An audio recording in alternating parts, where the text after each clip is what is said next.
Welcome back to Above Light. Today we're moving forward with learning all the prayers of the Bible, of which there are 650.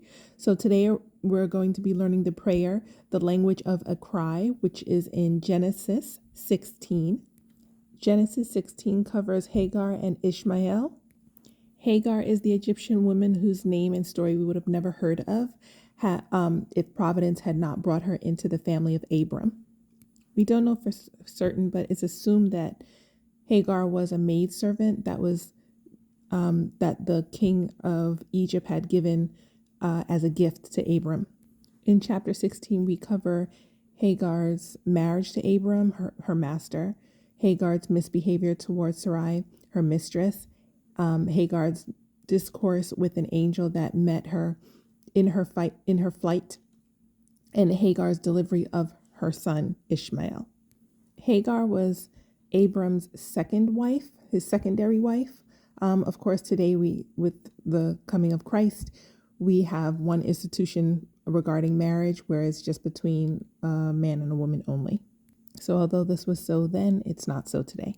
Anyway, the maker of this match between Abram and Hagar was his first wife, Sarai.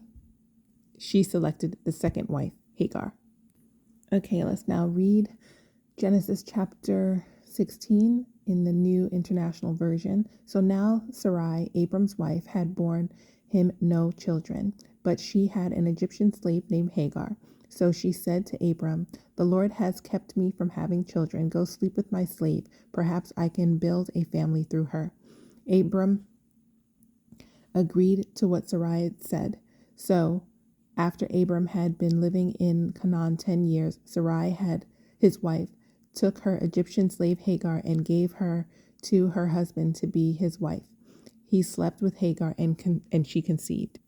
Presumably, the desire to build up families by any means necessary was a means of building up the church. We don't know for sure, but of course, that's no longer how we do things now, if possible. Or is it? Because there is artificial insemination amongst other things. So, well, anyway, back to the text. So we resume at verse 4. He slept with Hagar and she conceived. When she knew she was pregnant, she began to despise her mistress. Then Sarai said to Abram, "You are responsible for the wrong I am suffering. I put my slave in your arms, and now that she knows she is pregnant, she despises me. May the Lord judge between you and me." "Your slave is in your hands," Abram said. "Do with her whatever you think best." Then Sarai mistreated Hagar, so she fled from her.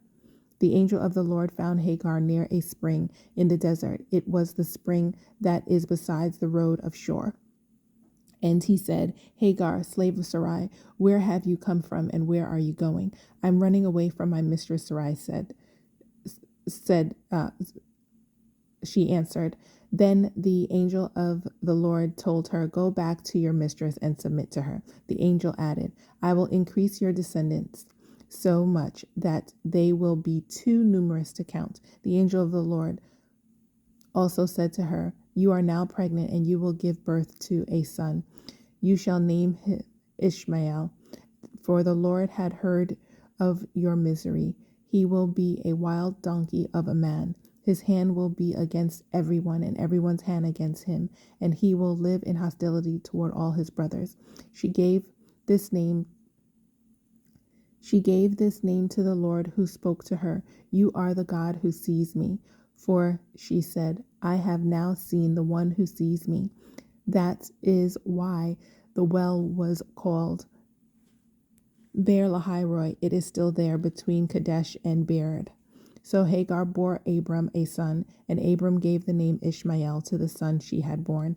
Abram was 86 when Hagar bore him Ishmael. This entire chapter is a testament to how God dispenses gifts, and he gives gifts with no sorrow. He gives things for our benefit, not overloading us. But that doesn't mean we are to take matters in our own hand and operate under our own understanding, because as you can see in the case of Hagar, and Sarai actually brought sorrow upon herself, trying to force the hand of God. Taking things into your own hands can also bring a lot of bad consequences.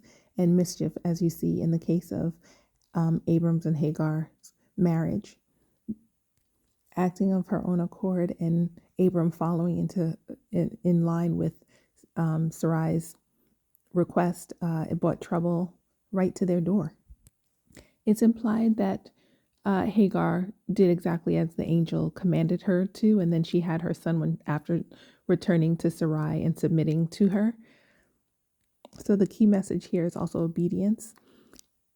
Those who obey divine precepts will receive the comfort of the divine promises of God. Okay, so that was Genesis 16, Genesis chapter 16. Thanks for listening, and we shed a little bit of light today, but we'll return tomorrow and do Genesis chapter 17 and review the prayer and revelation. Go out and spread the word of God.